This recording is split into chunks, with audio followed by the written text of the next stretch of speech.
This is Alexa Linton, and you're listening to the Whole Horse Podcast. We're now in season 6. Thanks to all of you tuning in and sharing the podcast with your friends to keep the momentum going. This podcast is dedicated to all things horse and all things that uplift equine well-being and welfare. And I'm having down-to-earth conversations with equine professionals about the little things that move the dial slowly but surely towards a better world for horses. You'll find all the episodes, 93 and counting now, on iTunes, Spotify, and wherever you get your podcast. Thanks for being here and enjoy the ride.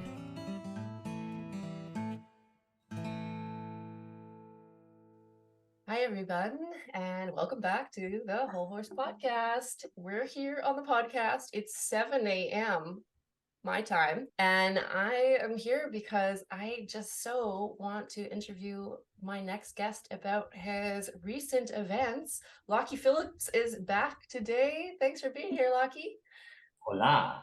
Hola. Happy to be back. Oh, so happy to have you here. Absolutely. And I'm so excited to unpack a very jam-packed 4 or 5 months here with you today. Yeah. But before we get started, I want to introduce our other guest today. Elsie Reford is with us today. Welcome, Elsie. Hello, everybody. This is my first official podcast, so I'm very excited to be here with both of you. See where this conversation takes us. It's not going to be your last. Not going to be your last, that's for sure. So just to introduce you to Elsie, from my end, Elsie is a longtime participant in the Whole Horse Apprenticeship and has subsequently become a friend and is now assisting me with podcasts and apprenticeship and other parts of my work. So you might be hearing her voice more often on the podcast and in other spaces as well. So thanks, Elsie. Yeah, it looks like I'm sticking around. Absolutely. Thanks, Yeah. So Elsie's here in part because she was essentially got on the Lockie train last year, I guess, hey? And you trailered down, where was it?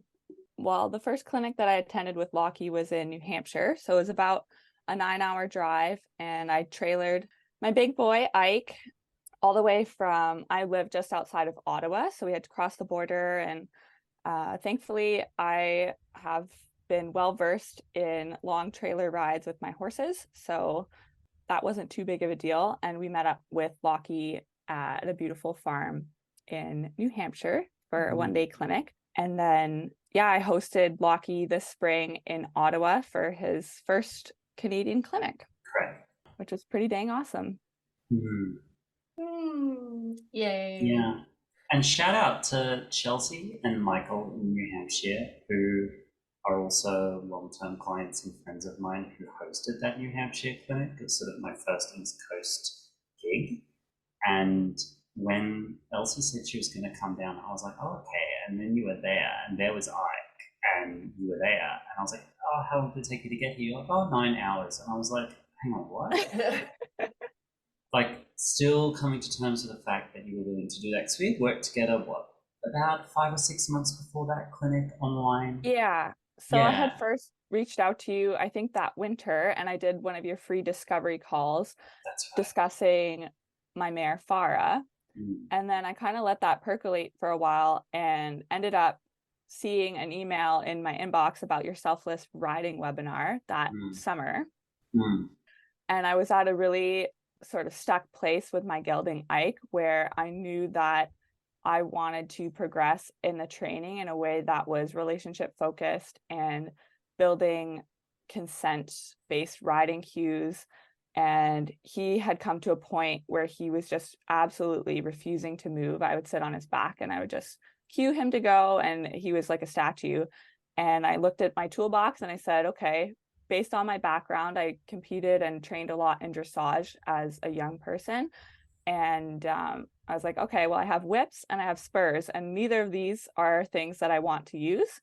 And then it was like total magic. I saw your webinar, Selfless Riding, and I was like, whew, I'm saved. Like, this is the track that I want to be on. So I signed up for that. And then I did the 1 month of your coaching subscription. And you said, I have to pause because I'm going on tour with my clinic and it'd be lovely to see you. So I said, okay, I think I can make that happen actually. And then it all has snowballed from there. Yeah, it was pretty quick escalation. And next thing I Yeah. know, you're like, hi, this is my house. I'm like, oh, okay, now I'm here. And then, we did that, and that our clinic in Ottawa this year was magical. I mean, we talked about it already this week. It was totally magical because each horse and rider who participated was already a pre-existing client of mine, and that was the first clinic I've done where the entire group was already known to me. There was no new horse rider, horse and human combination rather, present. So that was great for me because I was able to kind of spring into other work that I typically don't do in a clinic setting, because usually I start at the beginning with everybody.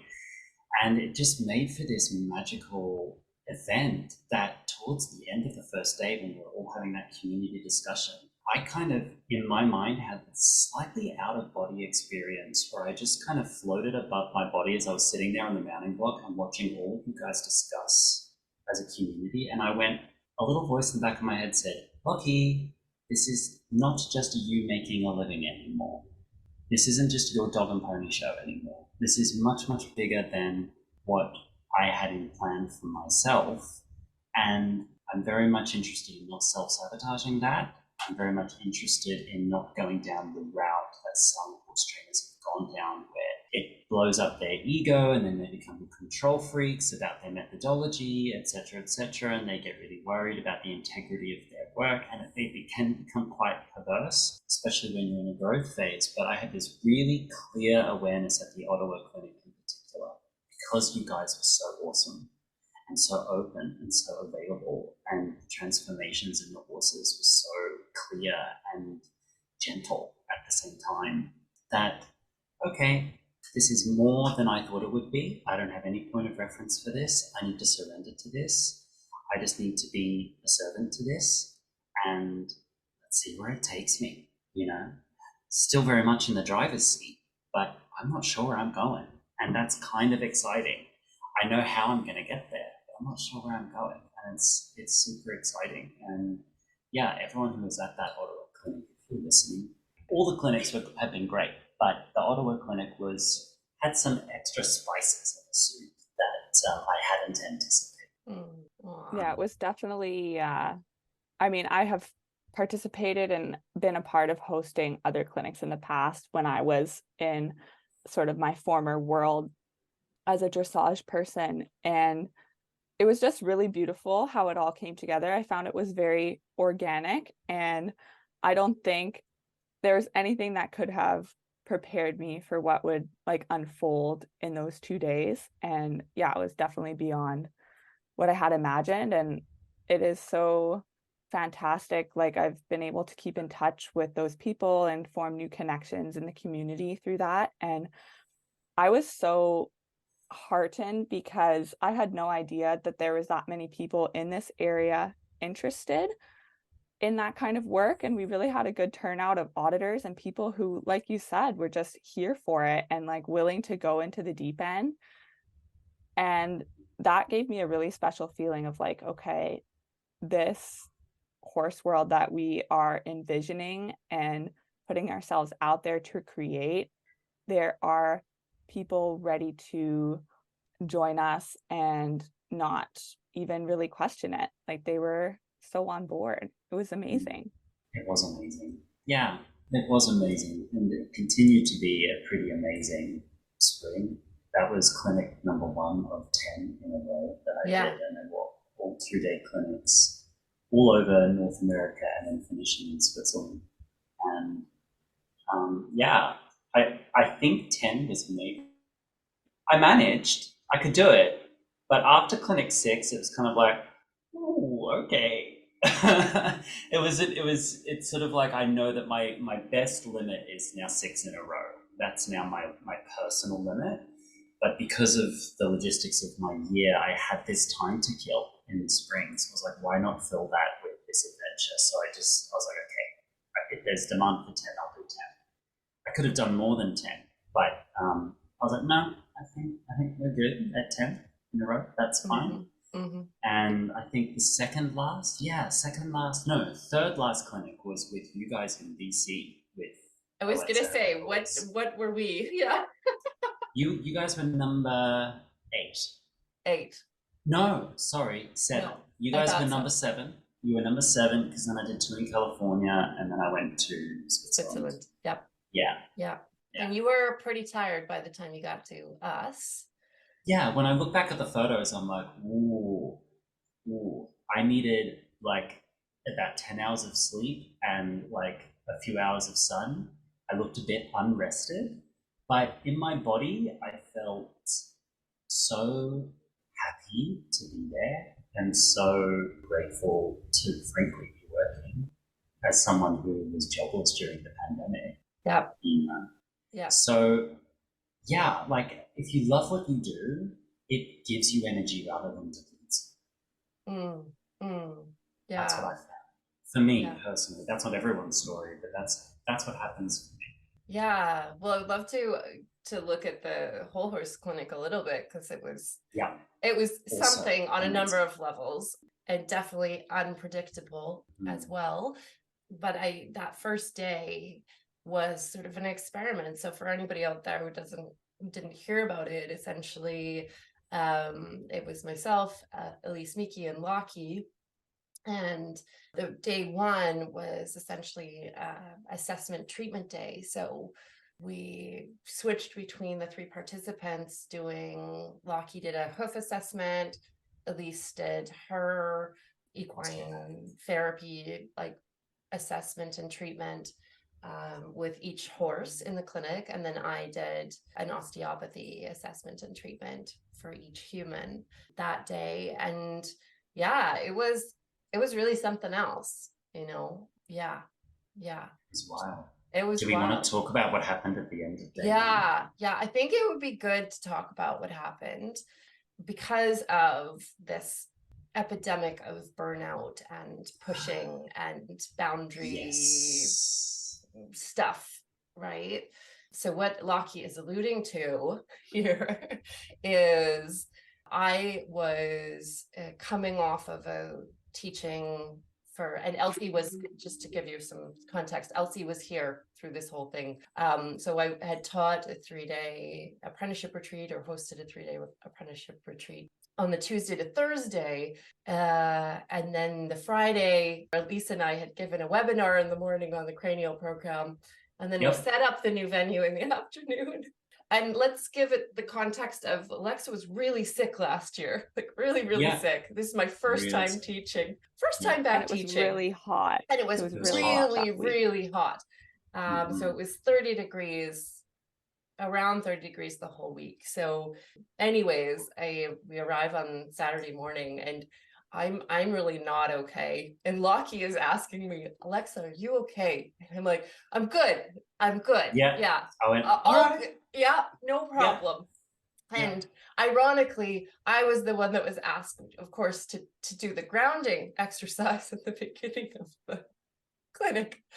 And I was starting you weren't to be okay. Very out of body at that point. And the other thing that was happening, and this is not a sensitivity for everyone, but for me it is, the property that we were on for the clinic had the high tension power lines like right behind it. And I'm just super energetically sensitive. So I'm very sensitive to that. So I kind of just started vibrating as soon as I walked on the property. And so I was treating and it was good, but I was getting weird symptoms. I was sort of, just not feeling headachy. I was just all over the place with my body. You were doing beautiful treatments. And I was. We were watching the treatments. Yeah. And what you were giving these women was just like, we were all getting chills and like people were crying watching you work on these women. Yeah, it was like 10 people in a room crying at one point, which was interesting. And it was a lot though. This is what I'm sort of getting super intense. It was intense. So at the end of the day, I said to Lockie, I think I need you to drive my car home. Like, I don't feel like, I just don't think I can drive. And so I was packing up the car because of course I'm a doer. And so, okay, well, the sooner the car gets packed, the sooner we get home. And thankfully, Elsie and my other student and friend Brittany were right there, and I just collapsed in the driveway at the clinic. My arms and legs just stopped working. Yeah.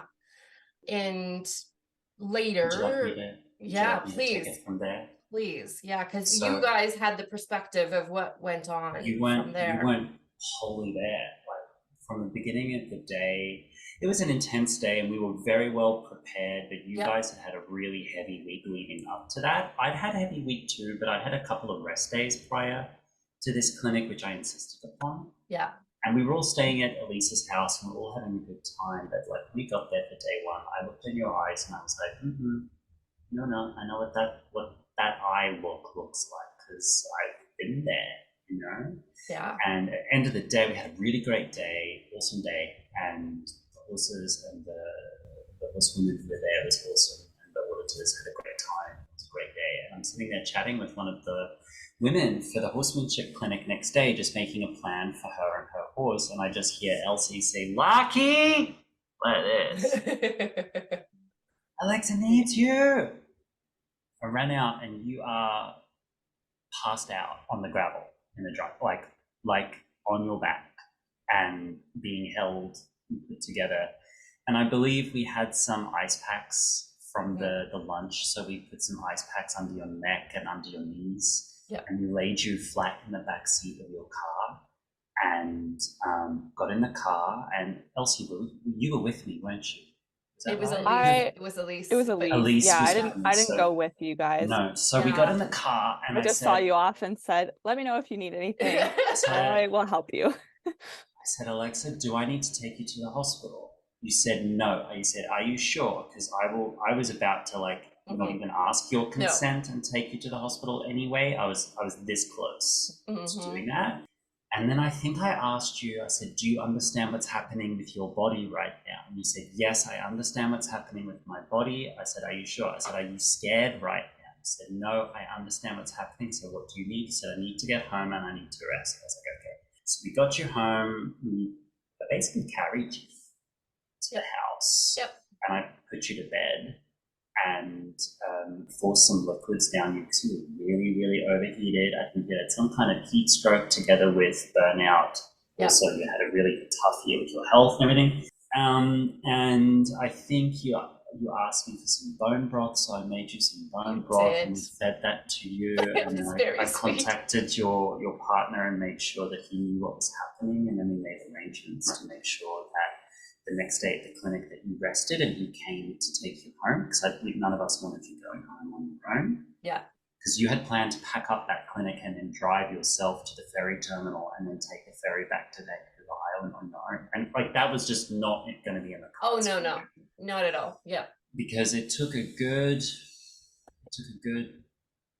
3 hours that evening for your body temperature to come back down and for you to start basic body functions again, so gaining your motor control back, and getting your normal speech tone back, because your speech tone went offline, and it was scary, but we made sure that you were okay. And then I think in the evening you and I had a very brief discussion about burnout there in Elise's house, about you coming to terms with your body's limits after a major health scare. You know? Yeah. And I think that opens up for a much wider discussion about burnout in the industry. May I jump ahead and just start that conversation? Yeah. So a year ago, I started doing clinics. Now I've done 16. I'm new to the game, but 16 and 12 months is quite a lot.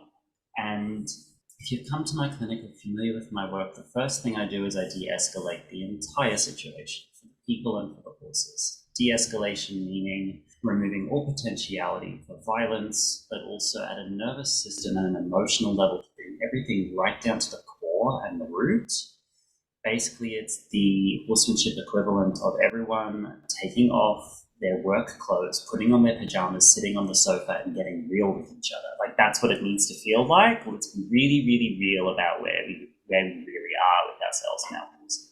And I noticed a few common threads, particularly in North America, less at the Swiss clinic. It was a different feel to it. But in North America, mostly in America, but also to some extent in Canada as well. You guys are exhausted. You guys are so tired. The hustle and grind culture that everyone has co-signed, but no one's really benefiting from it. Financially, energetically, mentally, cognitively, physically, no one's really benefiting from it, and no one really enjoys it either. It's kind of this suffer for enjoyment idea. And when you present the concept that you can work within your limits, you don't have to constantly overextend yourself, and you can still be productive, and you can still get stuff done, and you can still advance forward. It's kind of a mind-blowing experience for some people, and for some people, that's their primary takeaway from the clinic. And I'm delighted with that. I'm like, yeah, stick a fork in you, you're cooked. Like that's enough. If that's all you learned, that you can be honest about what your body is prepared to do. And if we're going to teach consent, we have to first ask our body for consent for what we're doing with it, right? Right. Yeah. It's huge. I think, I know in this culture, I mean, I was raised in the soup, you know. Mm-hmm. This last 2 months since that event, like, what a journey. Because it was, you know, initially I thought, okay, this is a one-off. Like, I had heat stroke and then I got on the ferry that day with Patrick, and I could feel it. I could feel my knees starting to go. And I'd literally just gone to the elevator, gone upstairs, had to go to the gift shop. You always have to go to the gift shop. Don't get me wrong. And then like gone and sat in the cafeteria with my book, and Patrick had done, you know, got the food, everything. But literally just even that, my knees were starting to go weak. I could feel there's a brain state that happens. And to let everybody know, afterwards, I went to my doctor, of course, and I go see a somatic experiencing gal. I also have a couples counselor that Patrick and I work with who's somatic based. And don't worry, our relationship is fine. We just do it for maintenance and because we love each other, and it's cool for us. We love to grow together. So, but yes, my somatic experiencing gal, when I told her what had gone on, said, it really sounds like you had a dorsal vagal response, a collapse response. And as soon as she said that, because at the time for me, I thought, well, maybe it's blood pressure or maybe I'm something like that, but I didn't faint necessarily. I stayed lucid-ish, right? Ish. But there was this absolutely wild feeling. And I share this for people because we don't always get a full perspective. We learn maybe about polyvagal theory, but we don't always get a sense of what does it mean to be in collapse, and what do our horses maybe experience in that space. So for me, there was definitely dissociation. Yeah. I have this sense of, like you say, cognitively very brain fog, very, very gone. Basic function, that's it. And I noticed, interestingly enough, at the last day of the apprenticeship retreat, one of the signs, there's 2 signs that I didn't pick up and I will in the future. So one, the last day of the retreat, I started forgetting people's names. I'd spent 2 full days with these people plus programs like 6 months, and I started forgetting names. That was my first clue. And then the second day with you and Elisse, I had a meltdown. When there was a change in schedule or something happened or I couldn't figure out timing, I had a little mini meltdown with you two. As we were prepping the clinic. As you were prepping. Yeah. And I look back and I'm like, yep, there it was. The cognitive and that dysregulation of almost like a little panic attack. Right? So anyways, I'm on the ferry. I can feel it happening. I go home. I rest for one day, and then I go back to work. Alexa. Right? Oh. And then, okay, Tuesday, I do like a couple sessions. I feel okay. Wednesday, couple sessions. Thursday, push it. Okay, I have this, the barn, all this stuff to do. Friday, I go to the barn. It happens again. I'm basically dropping the hay pile. I call Patrick. I say nothing because I cannot form words. He goes, "What's going on, hon?" I go, goes, "I'll be right there." I love him. God love him. That man is a Oh saint. my gosh. Thank you, Patrick. So he comes to the barn, picks me up out of the hay pile. And what happens is, so just if any of you are experiencing anything like this, the feeling in my brain is, and I can say this having eaten weed gummies, is like I took a big weed gummy and I am done. I cannot think, I cannot move. I have had concrete poured on me, and that is it. So thankfully it's not painful, or I don't feel anything. And that's the point of collapse in the physiological system. This is what happens when an animal has been caught and is, that's it. They've sort of gone, well, I'm screwed. And the body has gone into this physiological response. And it started to make just so much sense to me when this started to happen more repeatedly. I could see the signs, this sort of almost like a robot going do do do do do, like when the off button's been pushed, right? And then I just would crumple, and that would be it. And so when that happened on the Friday, that was the biggest moment, because I know, Lockie, you knew that I was supposed to go to the Elements of Connection retreat in California, like a week and a half later or something. Yeah. And I was so excited. It was like my first trip. I was going to meet all the girls. I was so excited. And that was the moment I was like, I have to cancel. Like, I have to cancel this trip I've been looking forward to. I got it was like acceptance only. Like, I was so excited about it. But I was like, if this happens in the airport, on the plane, in the US, this isn't okay. Like, I won't have my saintly man with me. I won't. There's no one to pick me up. And the other side of this is panic attacks. This is how my system's glitching out right now. If anything goes off course, I can't cope at this moment. Humbling. So humbling. For someone who's so high functioning, it was like, wow, Alexa, meet the bottom of your barrel. You have arrived. Wow. You have arrived here. And you thought last year with your health issues was the bottom of your barrel, but in many ways, this was kind of salt on the wound. This was the hit. This was the, you have nothing left. Nothing. There was a moment when we got back to the house on that Saturday, and I put you on the bed and you needed help to get to the bathroom, where I gave you your privacy, but I stood at the door of the bathroom with my ear on the door because I wasn't convinced that you would be able to take care of yourself in there and not fall or hit your head or something. And there was a moment, that first hour was a bit touch and go for me, where I did have my phone in my back pocket. I was prepared to call emergency services if I had to, because it was really that I was watching your body temp and making sure you were drinking, and I was harassing you, frankly. You were. It was great. To keep you ticking over. But it opens up such bigger conversation amongst horse people about what we're subscribing to and what we're not. And the thing that's coming up in my head now is this hustle and grind culture is the cultural predator that is causing us to all have dorsal vagal shutdown and burnout.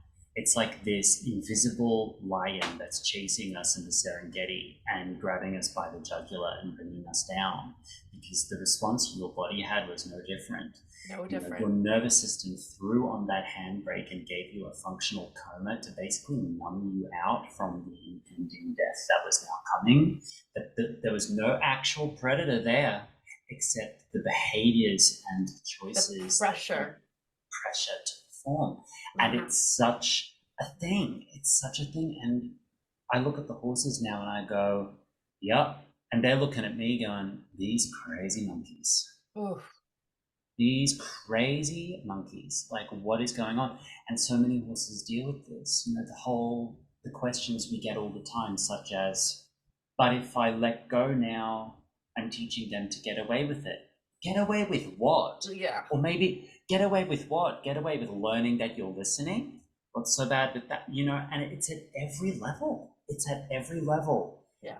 And it's so not healthy. And there are ways that we can make light of it and explore this in easier ways. And it certainly manifests in all of us in different ways. What you experienced was way off the deep end. Yeah, I was going to say, I was extreme, but I see people every single day operating in, maybe they're not at the bottom of their barrel.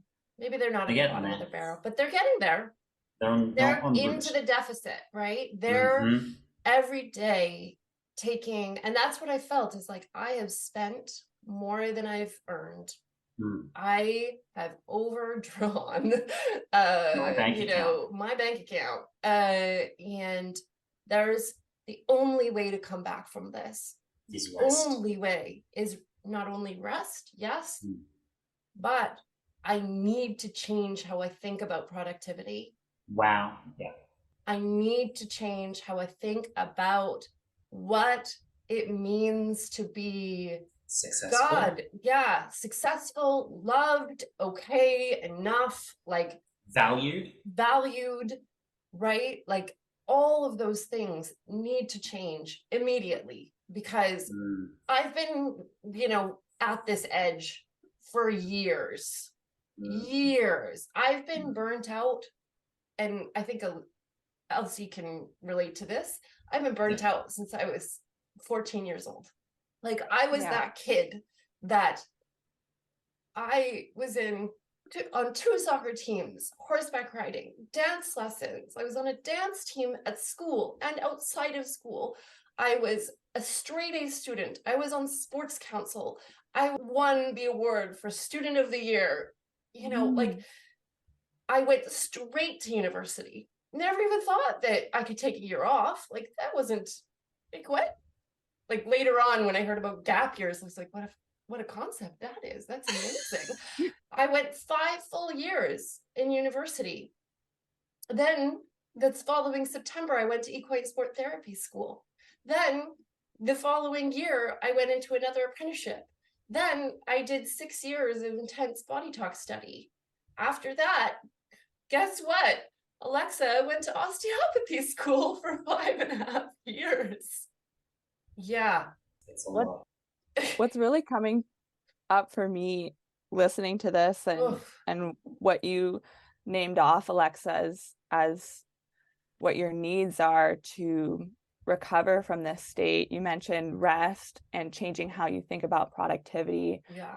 But really what comes to mind for me is rest and help and getting help. And I think that is where, you reached out to me to help you with a few of your things. I mean, obviously we are apart, and so we are doing this virtually, but even just taking a little bit of that load off. And I'm really curious about this in general because I've been reflecting on it a lot in my personal life and have been dealing with a number of stressors and chronic stressors just as a result of factors that are outside of my control. I've grown up on a farm, and there has been always that constant work and responsibility and pressure to get everything done. And this is something that I'm sure a lot of equestrians can relate to, especially if you're running your own facility or you are in charge of a lesson program, what have you.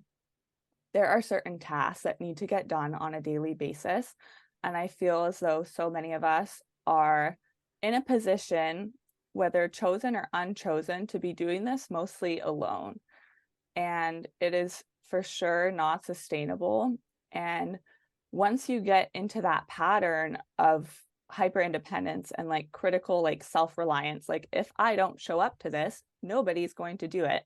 And there are mouths to feed and animals that can't take care of themselves.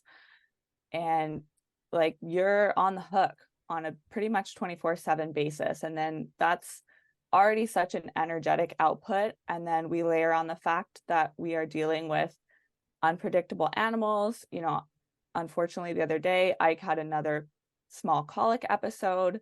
Thankfully, he was fine, but it was a 3-hour thing. And that just adds and it adds and it adds. And if you're not getting any type of long-term support or just a place where it's like, hey, you can lay your head down, I'm going to go feed the horses, or why don't you take a 5-day vacation, and there are these people who are part of your team that are going to keep everything running smoothly in your absence, and you don't have to feel this crushing weight of I'm the person holding everything together. And I think that has been really illuminating for me, especially watching your journey, Alexa. You know, I am extremely grateful for your candor in being open to sharing what you're going through, because although I would never wish this on anybody, I think when someone in our circle goes through something, it's like, hopefully we don't have to then go through the same thing. We can learn from one another and all be better for it. And yeah, it's just really, as I'm kind of starting brainstorming about what it is, like what role I want to occupy in the horse world, that role of being able to support and be a team member for other people, because the shift is on a global scale where we're moving apart from this individualistic, competitive, hey, if I'm a trainer, I'm competing against this trainer for clients, right? And we saw that with your clinic tour, Lockie, where you had multiple collaborative clinics on your tour roster. And that's just a beautiful example of how much stronger we are and how our mission and our unique vision can be amplified and have that much more impact when we're collaborating and lifting one another up and supporting one another, so that it's not all everybody in their own corner trying to say, well, I'm valuable and sign up for my thing because I want to make sure I have these clients so they don't go here. And it's like, that is so outdated, and it's walking out the door. And we are bringing in that shift of we all have the same goal. And we are going to be bringing this forward with that much more strength and power, doing it together. I love that. I don't think I discussed my burnout at any level with anyone, like on a podcast or something, but because this is the burnout day. It seems to be burnout day. Also, can I just say that, Elsie, you're so wise. And thank you. I think you have a future in podcasting. You know what I'm saying? Yeah. 100%. Just had to put that in there just for a sec. Thanks, Alexa. I appreciate it. Or radio, either or. Lovely voice. As a short little breather for the middle of our podcast, I wanted to share that if you're interested in the Whole Horse Apprenticeship, you'll get some more information about how to register at the end of this podcast. And for the first 10 people that hear this little message and go to register, you get $50 off by using the coupon DIVA50. That's DIVA50. So there you go. I hope that we see you there. Gosh. All right. There was a time in my life when I was working much, much harder, quote unquote, harder than what I even am now. But I was a busy idiot and kind of had to be that way. And there was a point when I was on a mountain by myself with 21 horses to care for. It was 39 degrees Celsius. and the muck heap was uphill, and that was unpaid work that was done in exchange for a place to live. And I was taking care of them by myself for a week because my employer at the time was out on other work. So I was alone, 21 horses on this mountain. And then I would come home from mucking out, and then I would eat my food in front of the computer where I'd work with coaching and care and courses and content and all the stuff I've been doing. And then I'd go back in the evening and do the horses again. And no pasture, by the way, so it's all hay for 21 horses, including my own two. And then I'd come home in the evening and then eat dinner in front of the computer again until 11:30, and I would do that the next day, and I just went over and over again. And it was a 9-month, really, really intensive period where I was trying to make something work based on lying to my body. And then my body just started throwing in these little spanners, and I was like, why am I forgetting X? Why do I have brain fog all day? And I could feel it coming. I'd be in the middle of mucking out the stable, and I'm like, my body would say to me, you've got 20 minutes to lie down and get your blood sugar up because you're about to collapse. And I took myself to the doctor, and I was like, what is going on? He said, who do you work for? I told him. He was like, well, you need to change your work environment. I know these people. You need to change where you're working. You need to change your lifestyle, basically. Because I was like, no, there's something wrong with me. Get your blood tested. Something's going on. Nope, I came back fine. But he's like, this is an energetic debt. He was very, very wise German doctor down on the coast, and it forced me to redirect. And when I found myself at that off-grid farm I was at for a year and a half, which I just moved out of, it was just like fumes. And really recovered there, strangely enough. And now that I'm in this home where I've got my own place and really comfortable logistics, it's like I'm still dealing with that energetic debt. And I have a client I work with who calls it, and I'm fully told her I'm stealing it. She calls it adrenaline poisoning, where that if she adrenalizes herself at any level, the next day she's wiped out. And I noticed that too. Some people get energy from adrenaline. Adrenaline sucks me dry. And now in my office, just to get to the right underneath the roof of this house, and there's this little cubby hole in the roof, which is too small for a room. You can really kind of crawl in there, and I've got a beanbag and a rug, and I go in there for like sensory deprivation and like naps and chill out. It's like my recharge, where I go and I plug in. And it's something that I have to manage myself on a daily basis.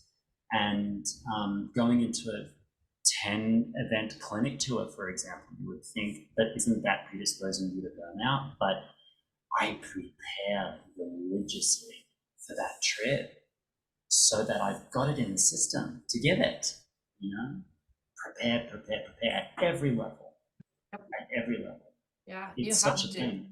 You have to. Yeah. All the levels, like, okay, how many rest days do I have?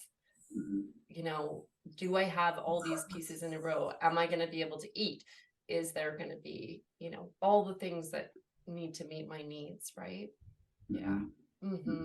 That adrenaline poisoning thing, that is a thing. Oh, wise client. I noticed that. So the thing that I've noticed, and maybe some of you can relate. So I've taught for years, and I am passionate about teaching, but what that looks like is adrenaline. So I get into this state that is like, I almost go into like a channeled state. But what I've realized lately is that state also includes me almost out of body. And I go into an adrenalized state when I'm teaching. And so this is a part of my upcoming learning is how do I stop that? How do I start to pattern interrupt that and stay aware of my state when I'm teaching? Because I get so excited about the content and so, into it that it changes. And I've had this for years where I'm like, oh, I'm so exhausted after a clinic, but, a day and then I feel better. Or I'll go into a clinic with a headache and then all of a sudden that'll be completely gone. And then as soon as we're done, it's back. So I know that I'm out of body for that time in some form. And so, yeah, when you say that, I'm like, oh, Adrenaline poison. adrenaline. Where do we go into adrenaline states that we don't really realize?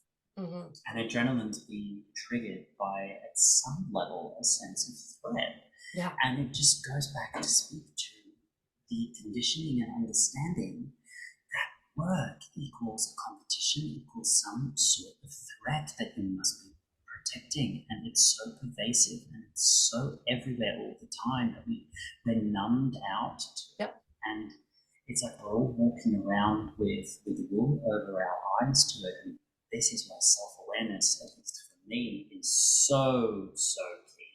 That I can be at home in my body at every moment, and that extreme self-discipline to say, whoa, the brakes, no to that, yes to this. Can I? Should I?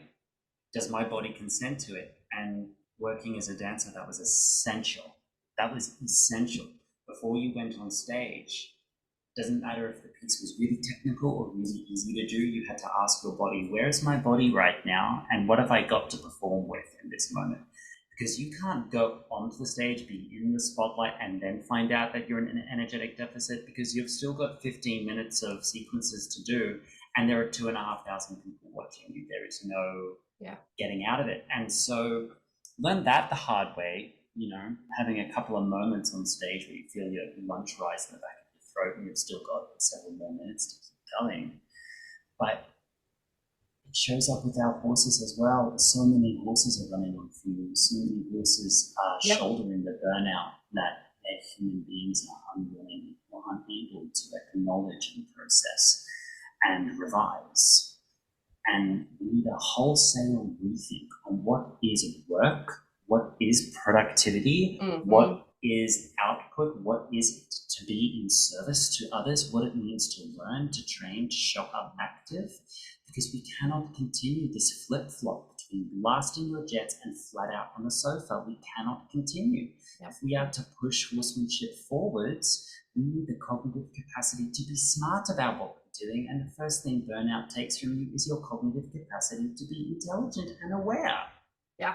And you're more prone to meltdowns, which look like aggression and anger outbursts, tantrums, panic attacks, depression. Big time. Yeah. There's so much work to be done before we even get out to look at our horses. It's a hill I'm going to die on. Horses are the gateway drug to personal development. They just are. We can try and bypass it. You can try. And I wish those folks luck. Really do. If you want to bypass that stuff, I mean, maybe they're smarter than us, but by the time you get out and you're in front of your horse, you have to know that you've got it within you. And then that's why, for me, de-escalation is such an important component of what I do with horses and what I try to teach people to do. Because not just is that useful for the horses, but it's useful for us, and it actually builds so much more stamina into what we're doing, because we're fundamentally de-escalated and self-aware from the first moment, that there's this sense of just calmness in our nervous system as we implement even high energy activities. Isn't that like holy grail of what we want? There's adrenaline junkies can only go so far. Oh yeah.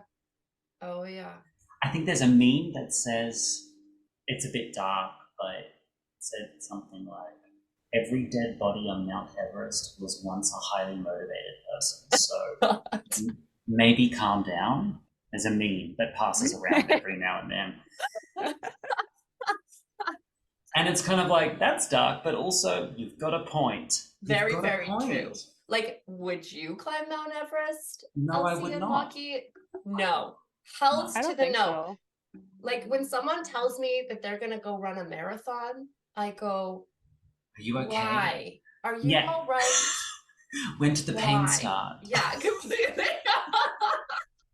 You want to take them out to a nice lunch and ask them, when did the pain start? It hurt you. are you all right? You know, is everything Garden fine? with me? Come garden with me. Yeah. Yeah, come garden, come just shuffle around. I was discussing this with a friend yesterday, and I was discussing this yesterday with a friend and mentor of mine about how I'm trying to fundamentally restructure my relationship to productivity, to work and success.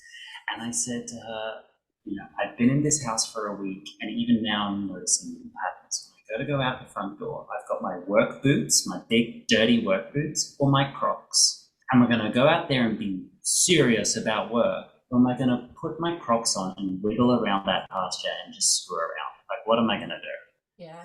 And when I choose the Crocs, I go out there and my body's kind of easy. I get stuff done. I can still give them hay. I can still do stuff. But there's this feeling in my body of just ease and just like I'm at home here. And that's what I want more than anything else. Whether I'm riding or hanging out or trimming or being with a friend or doing farm chores, I want to feel at home in my body. I don't want to feel like what my body is and what I'm doing with it right now is never going to be enough. This insatiable hunger. Our friend Shannon Beaton calls it the thin throat and engorged stomach. Oh, thin throat, engorged stomach, never satisfied. Never satisfied. Never enough. Yeah. It's gnawing hunger. Well, yeah. It's the motivation change too, though. Like, let's even take motivation out of it. It's like there's one situation where all you're doing is seeing another goal in front of you, seeing another goal in front of you, and you're striving. I'm going to get to that. But the problem is, you get to it. Is it even, you know, you don't even celebrate it. It's like, oh, great, great, great. I would just constantly give myself deadlines. Okay. Bam, bam, bam. No, not really a celebration, it's just there. But then this sense of what's really come to me is like, if I'm living in my body, then I can experience what my body wants, what my body needs, what my spirit needs. I can actually stay in the presence of that over top of myself to then be able to move forward out of like a place of pleasure, out of a place of you know, yeah, right? Like, may the goodness. Church say amen. May the church say amen to that, giving yourself deadline after deadline until finally, guess what you get? A deadline.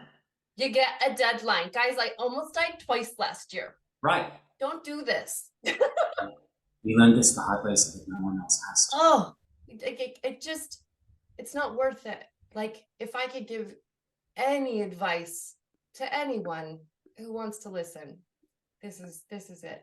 Like, it's just not worth it. I'm proof. You don't need to go there, right? And it was such a powerful moment, and it was really teaching. Watching you go through that was you were my teacher in that moment.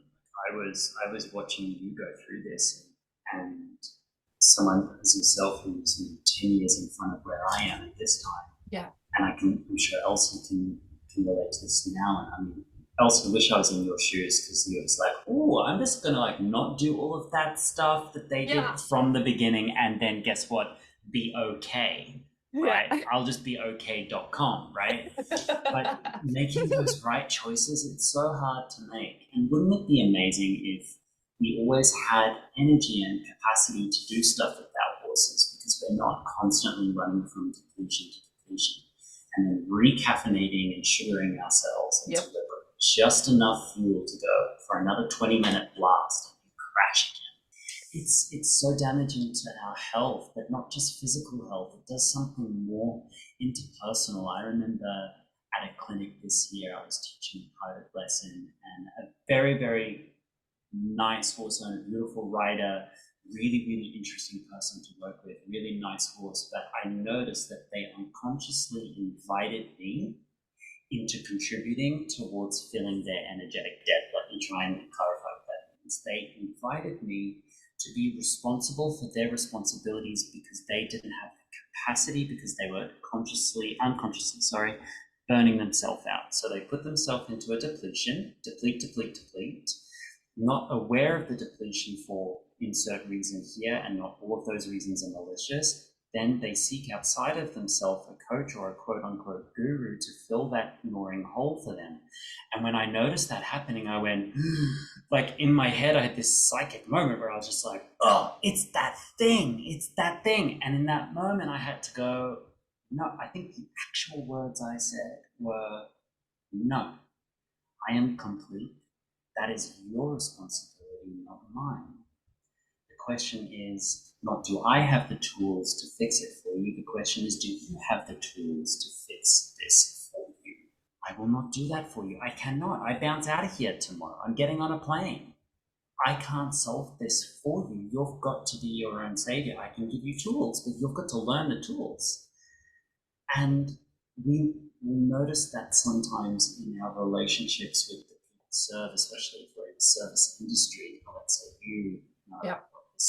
I remember that last session you did of that day. I was sitting there on that sofa and I almost got off my sofa and asked you to stop what you were doing, because it was beautiful what you were doing for her, but I knew she's depleting herself. She's reaching into her bucket for this person, and that is fundamentally unkind, not only to yourself, but to the person you're serving, because you're giving her something that doesn't belong to her. It belongs to you. Don't give it away. Don't sell yourself down the river. Yeah. And it was a big learning for me that, you know, those pieces, right? Like in that day, yeah, just noticing this sense of, yeah, okay, I've chosen an interesting career because yes, I do healing work. I offer a lot up. But I do find, yeah, if I'm in myself, those sessions don't feel depleting. And that day, I don't know, looking back, what the right thing would have been to do. I'm not sure. You did the right thing. That's what sure. needed to happen. It's what needed to happen. And so I just trust that crash for me was necessary. And I'm okay. Like I was the same. I went and got blood work, all of that, everything normal, right? It was like, this is what it is. I am so exhausted. And what's been so neat going through that process is just allowing myself to take that full step back. And it's been, you know, there's been some forced moments as well around that, where I realized the things that I couldn't do. At one point, I actually felt, and I had never had this before, where I felt the pressure of all the things that I'd taken on as a physical sensation.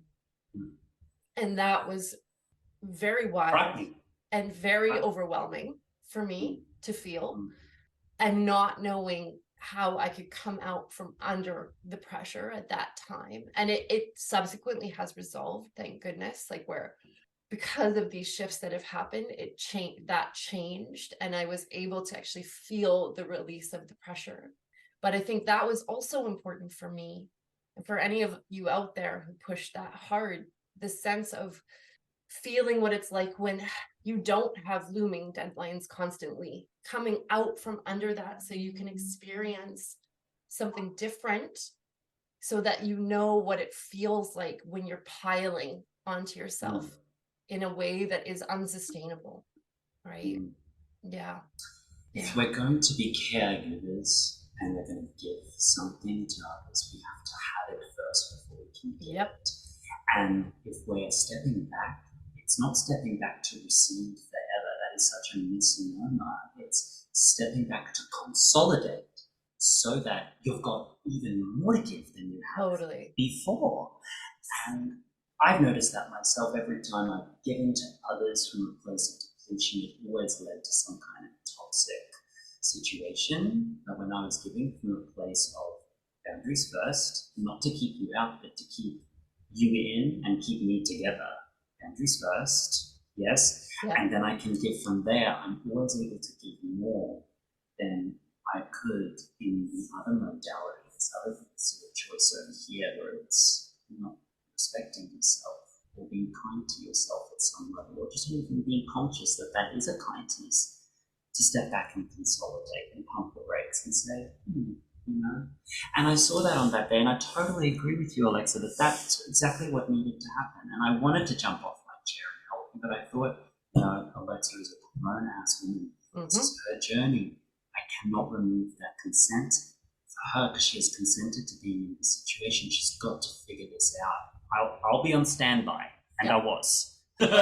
You know, we all have to be on standby for each other, and it opens the conversation for us to have better language with our friends and colleagues, where we can signpost to each other about what we need. Yes. In the moment that we need it, that we can signpost and say, oh, can you just look forward and take this for me? Like when I got to Amber Lytic which was a couple of weeks before the Elements of Connection connected with something with Amber.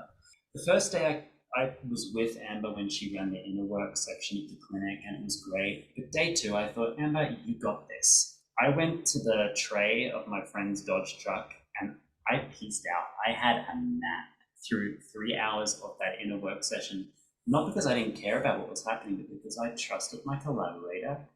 She's got this. As a man, I need to step back from this group of women. They need to have a women's morning, and I need to have a nap. So that's what I did, and that's why we collaborate, because we can share the load. I love that. I love that. It's huge to be able to ask. I had a moment in couples counseling a few weeks ago with Patrick, and I started to get quite emotional about what was going on, and then I could feel the collapse happening in my system. And it's so amazing to be able to actually track it. And I went into the collapse, and of course I'm witnessed by Patrick and our therapist. And when I get there, I'm just mumbly, like just the brain, everything. And I said to Patrick, I just put my hand on him. I was like, I need some help. I need help. Like it was the one thing that I could get out. But it was just this huge moment, like help me, right? Yeah. And he just like held me as I came, like, and it's a climb, right? It almost feels like you dropped down a well or something. It's a very strange feeling. And it's this climb out. And my therapist actually she said, often this is the place we go when we can't be with the emotion that is present. I know. Wow. And I was like, boy, yeah, this is what it is. Like, I couldn't stay with it, with the emotion. It was too big. And so I went into this collapse, like my nervous system, like, you can't do this. And so then I came out and I could feel the emotion come up. Like it met me, at the top of the well. And I was like, okay, I have help. I'm okay. And I just hung on to Patrick and, was there with my therapist, and she talked me through the breathing. Breath is huge, of course. And we went through it. We walked through those woods together. You were able to feel the thing. We were able to feel the feelings. And all of a sudden, it was just wild. It was like in my brain, like the sun came out and like I could think again. It was that fast. In the span of 10 minutes, I went into the collapse, out and into, I was tired, but, You're functioning, clear. right? Wow. And I thought, holy, like this is what help does. Like, this is what support does. Yeah. Feeling. And people to help me co-regulate, even nervous systems, healthy nervous systems in my vicinity. It was big. Beautiful. It's just, I'll double back on it in the future, but I have this epic lunch break at my clinic. It's 2 hour on, 2 hour off, 2 hours on, 2 hours groundwork, 2 hours lunch, 2 hours off. I did that from the beginning because I was like, the horses need a break. But I didn't anticipate how much of a problem that would be for horse people. I got to the wonderful folks out in Wyoming, and like in the lunch break, they finished in 20 minutes, and they were like schooling their second and third horses during the lunch break. And when I got there to the afternoon session, I said, you people have got to learn how to relax like the European. I said, it's okay. You've settled the West. Your fridges have ice machines. You can stop now. Stop the madness. It's fine. Like, you can all sit down and have a picnic. Like, it's okay. And then I noticed on day 2, instead of hustling and grinding, what were they doing? They were sitting down and sharing a meal, talking to the person next to them, sharing story, supporting one another, forming connection, building community. And I just stepped out of the room and I'm like, you guys build community. And it's such an important part of the clinic, and I'm pretty tongue-in-cheek about it too. So it's the hardest part of the clinic is the 2 hour lunch break, particularly for you beautiful Americans out there, because it's so anathema to your cultural conditioning to take that moment. But it's like a new clinic for those horses when they come back in the afternoon. Like, okay, total refresh. And even during the clinic, I allow people, if they need to take 5-10 minutes at any moment, take 5-10 minutes. I mean, at the Ottawa clinic, we even had like a snack table for the horses and the people in the arena, which is very illegal, but we had this place to ourselves. And I try and create that at every event so that everyone can just take a moment when they need to, and it just makes for an easier, everything just gets easier. Everything gets easier, and then you can form community. Well, and I love this. We're going to have to wrap up pretty shortly here, but I really found that so profound, because how many clinics do we go to? How many clinics have I gone to where the horses never get a break? They don't get to eat. They don't get to like unwind. They don't get to take things in. They don't get water. And it's just normalized. Like, this is, you know, why not? Or, you know, oh, I'm going out for this huge day trail ride and my horse doesn't eat, my horse doesn't, right? Like all these things. And we have to think, like, how would our bodies do in that scenario? We would be stressed. We would be starting to, you know, get tired, crash. And so I was so appreciative of care for the horses, you know. Something happened at the Swiss clinic. I know we need to finish soon. Right at the end, one of the auditors asked me, they said, why do you tell everyone at the end of the clinic to like go give hay and water to the horses? They said, we know that we're supposed to like give hay and water. Like, we know, like, why are you so insistent on that? And I went, oh, let me explain. I'm not being patronizing. I'm being unassuming.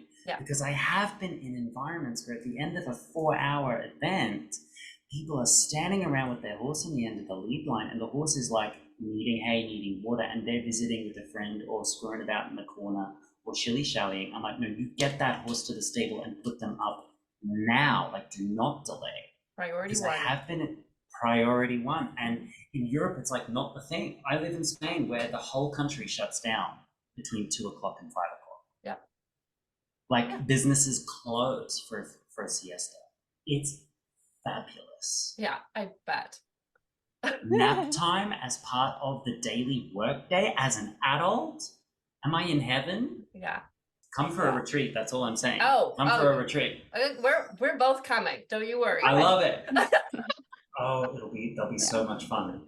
When we do them, they're going to be so much fun. Oh, this has been, as always, a surprising conversation. Just never know where the heck we're going to go. So a really important conversation that needs to be had again and again. Yeah, I think it's really powerful, because I think, you know, from what I'm hearing from both of you, there is a certain degree of self-awareness of like, I'm heading down a bad path, or I do need rest, or I do need help. And when we are all operating or co-signing this paradigm of like hustle and grind, then when we turn to the next person and say, I need help, and maybe they're also operating in this hustle culture, it's very hard to be met in that place. And so the more people that can hear people candidly talk about this and open up, I'm really hopeful that that will allow space for when people do notice, like, okay, I'm actually 10 signs down the list of like needing a rest, needing some help, that I can communicate it. And then hopefully the next time I don't have to get 10 steps down the list. I can be at step 1 and say, I could actually really use some support here. And then the other person could be like, okay, I know how to meet you in that. And I know what that feels like. Because we're all just kind of going around blind, ignoring the problem. And it is not helpful. And only catching it when it's an emergency, instead of embodying de-escalation and nipping things in the bud before they become out of control. Yeah, no, for sure. Thanks, Elsie. Love it. Beautiful, Thanks, Elsie. That is a beautiful moment. Perfect. Well, I really love this conversation. I think it's super relevant. That's fun. Oh, it's been so fun to have you here, Elsie, and so appreciative for you being here, Lockie. Oh, it's my pleasure. I've got to go and teach now. You gotta go teach. With Shaylee. Yay! I'm teaching for Shaylee now, doing a lesson for Shaylee now. Oh, I will say hi. And I will. Yes, it's been absolutely wonderful. Thank you, everybody, for tuning in today. And we hope that you maybe have some takeaways. So please reach out to Lockie, Elsie, or I if you've got questions. And yeah, Yes. wishing you all a wonderful and restful day. Okay. Summer. Yes. Yay. Yeah. Bye for now. Thank you. Bye. Hey, everyone, and thanks for listening into the podcast. I hope you enjoyed it. I'm here today with my friend, colleague, and going into her 4th year of the Whole Horse Apprenticeship, Elsie Reford. Thanks for being here, Elsie. Thank you. I just wanted to pop on and say a few things about why I love the apprenticeship so much. I feel as though the apprenticeship has changed my life with my horses. And as a person, I have met so many amazing friends through this online container and been exposed to professionals and extremely caring horse people that I did not even know existed prior to entering this space. So I will always be grateful for Alexa and the amazing weaving she does between her bodywork knowledge, animal communication, and her ability to connect people from around the world in a common mission to bring horse people together for the betterment of the horse. This year, Elsie's going to be back with us more in the capacity of an assistant and helper and mentor this year. And I'm really stoked that she's joining us. And I hope that you decide to join us as well. We start on September the 15th and registration is now open. If you'd like to register, this is a 6-month container. I try to keep the cost really accessible for everyone as much as possible. And if you don't have horses, totally okay. You can still come. Anyone with a love of horses is welcome. To find out more about the 6-month offering, you can head to bit.ly/apprenticeship-2023. Again, that's bit.ly/apprenticeship-2023. We hope to see you there. Bye for now.